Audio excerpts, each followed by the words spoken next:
गोविंद शिल्प घेऊन येत आहे एकूण 80 ट्विन बंगलोचा भव्य दिव्य पंढरपुरातील एकमेव प्रकल्प। आमच्या प्रकल्पाची वैशिष्ट्ये मनाला शांती देणारं महादेवाचं मंदिर, मुख्य रस्ता सुमारे 30 फुटांचा, अंतर्गत रस्ता सुमारे 20 फुटांचा, ग्रामपंचायत योजनेचा प्रत्येक बंगलोजला स्वतंत्र नळ, सांडपाण्याची सुरक्षित विल्हेवाट, सर्व टाइल्स ग्लॉसी आणि नामांकित कंपनीच्या, सर्व स्टेअर, खिडक्या, चौकटी सुपर ब्लॅक ग्रेनाइट, दोन्ही अटॅच बाथरूम पूर्णपणे टाइल्स, पंतप्रधान हर घर नल योजना पूर्णत्वाकडे, bathroom, basin, kitchen CP fittings हे जगवार कंपनीचे, स्टील वर्क पूर्णपणे जिंदाल कंपनीचे, 1000 लिटर पाण्याची टाकी, 150 लिटर सोलर वॉटर हीटर सोबत वॉटर प्युरिफायर, प्रत्येक बंगलोजला स्वतंत्र पार्किंग, दर्शनीय भाग पूर्णपणे डॅटो टाइल्स, टाटा प्रवेश कंपनीचे आकर्षक भक्कम दरवाजा, फुटी उंचीचे सुरक्षित कंपाऊंड। मग विचार काय करताय? गोविंद शिल्प, पत्ता गट नंबर 95, हॉटेल अंगण शेजारी, टाकळी रोड, पंढरपूर। ताज्या घडामोडी पाहण्यासाठी आमच्या YouTube चॅनलवरील PVR म्हणजेच पंढरी वार्ता या न्यूजला सबस्क्राइब करा आणि शेजारील बेल आयकॉनवर क्लिक करा।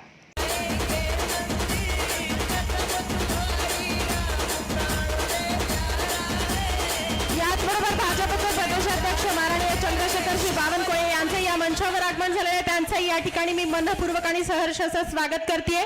आणि आजच्या या कार्यक्रमाचे प्रमुख अतिथी हिंदुत्वाचे धगधगता विचार कृतीत उतरवणारे हिंदू नायक, हिंदुत्वाचा ज्वलंत आविष्कार असणारे उत्तर प्रदेशचे जिगरबाज मुख्यमंत्री माननीय श्री योगी आदित्यनाथजी यांचं या मंचावर या ठिकाणी आगमन झालेले आणि त्यांचा सत्कार या ठिकाणी करण्यात यावा अशी मी विनंती करते। भारतीय जनता पार्टी महायुतीचे उमेदवार माननीय रामभाऊ सातपुते यांच्या शुभ हस्ते विकसित भारतासाठी 10 वर्ष पंतप्रधान नरेंद्र मोदींनी काम केलं आहे। 65 वर्षात काँग्रेसने गरिबी हटावचा नारा दिला होता। मोदी सरकारने 10 वर्षात गरिबी हटवली। विकसित भारतासाठी 10 वर्ष पंतप्रधान नरेंद्र मोदींनी काम केलं आहे। 65 वर्षात काँग्रेसने गरिबी हटावचा नारा दिला होता। मोदी सरकारने 10 वर्षात गरिबी हटवली। उत्तर प्रदेशचे मुख्यमंत्री योगी आदित्यनाथ भाजपच्या प्रचारासाठी सोलापूरमध्ये आले होते। सोलापूरच्या जाहीर सभेतून योगी आदित्यनाथ यांनी काँग्रेस तसंच सुशीलकुमार शिंदे यांच्या हिंदू दहशतवादाच्या वक्तव्यावर जोरदार टीका केली आहे। मैं आप सभी का हृदय से अभिनंदन करता हूं, सादर अभिवादन करता हूं।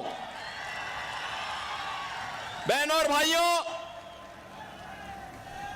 मैं उत्तर प्रदेश मर्यादा पुरुषोत्तम प्रभु श्री राम की पावन धरा से आपके बीच में कुछ अनुरोध करने के लिए आया हूं। सबसे पहले तो मैं आपका अभिनंदन और आपका स्वागत करता हूं और आपका आभार भी व्यक्त करता हूं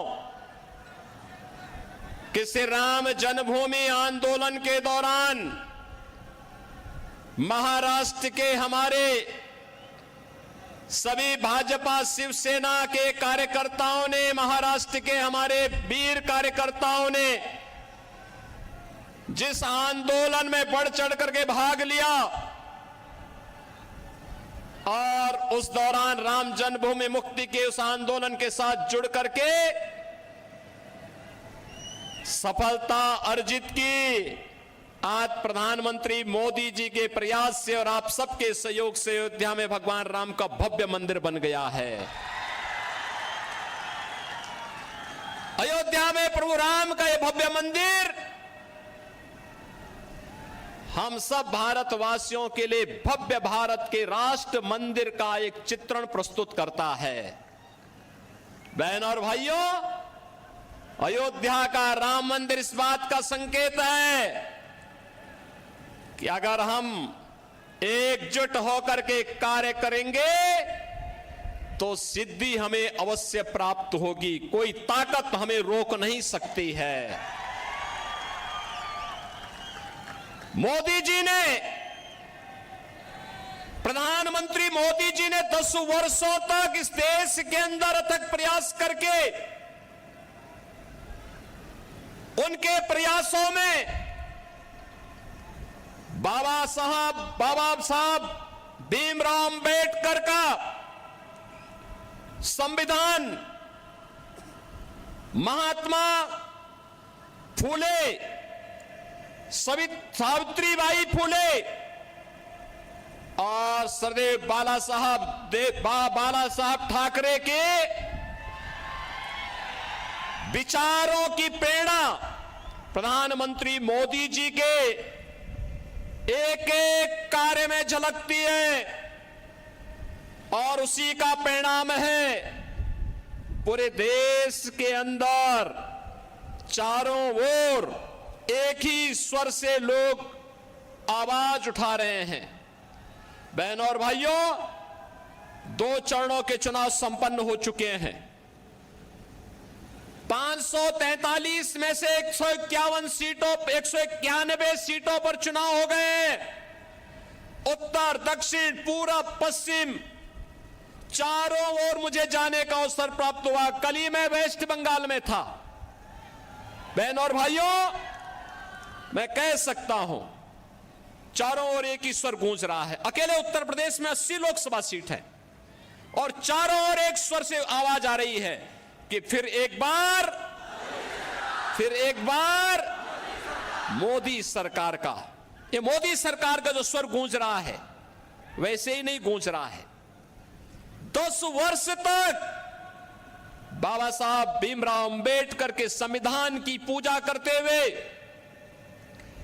महात्मा फुले के सामाजिक न्याय को अंगीकार करते हुए, सावित्रीबाई फुले के महिला सशक्तिकरण के अभियान को आगे बढ़ाते हुए और सरदेव बाला साहब ठाकरे के हिंदुत्व की प्रचंड ज्वाला को आगे बढ़ाते हुए जो सिंहनाद मोदी जी ने किया है, आज उसका परिणाम हम सबके सामने है। 140 करोड़ भारतवासियों का दुनिया के अंदर सम्मान बढ़ा है। भारत की सीमाएं सुरक्षित हुई हैं। एक सुरक्षित भारत किस रूप में सुरक्षित हुआ है? आज कोई भी देश, कोई भी दुश्मन भारत की सीमा का अतिक्रमण नहीं कर सकता। आतंकवाद, नक्सलवाद समाप्त। अगर कहीं जोर से पटाखा भी फूटता है तो पाकिस्तान पहले सफाई देता है कि मेरा हाथ नहीं है, क्योंकि से मालूम है ये नया भारत है, छेड़ता नहीं है। लेकिन अगर कोई छेड़ेगा तो फिर उसको छोड़ता भी नहीं है। ये नया भारत है। ये कांग्रेस के समय का भारत नहीं है कि कोई एक थप्पड़ मारता था तो वो कहता था अरे रुक जाओ यार, देखो कहीं माहौल खराब ना हो जाए। ऐसा नहीं है। अगर कोई थप्पड़ मारेगा तो जोरदार घूंसे से उसका जबड़ा तोड़ने की हिम्मत आज का भारत रखता है। और इसलिए बहनों और भाइयों, मैं आज आप सबको यही कहने के लिए आया हूं, डेवलपमेंट का कार्य मोदी जी ने 10 वर्ष में जो तैयार किया है, ये विकसित भारत की आधारशिला बन चुका है। भारत आज दुनिया की सबसे बड़ी उभरती हुई अर्थव्यवस्था के रूप में स्थापित हुआ है। कौन ऐसा सच्चा भारतीय होगा जो अपने देश को विकसित भारत के रूप में न देखना चाहता होगा?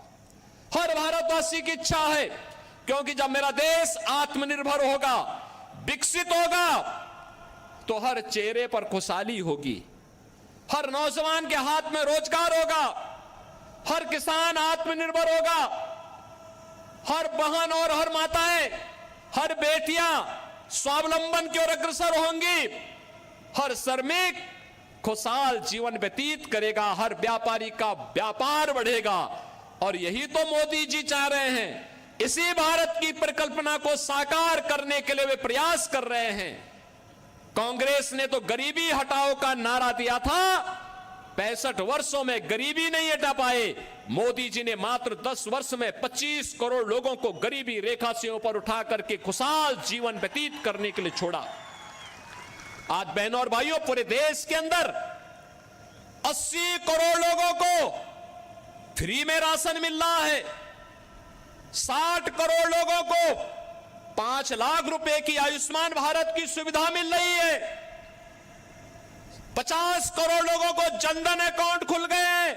जो कांग्रेस पहले दिल्ली से आने वाले पैसे को, मुंबई से आने वाले पैसे को बंदर बांट कर देती थी, खा जाती थी, हड़प कर जाती थी, सेंधमारी करती थी, आज मोदी जी ने आपके लिए जनधन अकाउंट खोल दिया। पैसा सीधे उस अकाउंट में आएगा। कांग्रेस के लोगों को अब उसमें सेंधमारी करने का अवसर नहीं मिलेगा।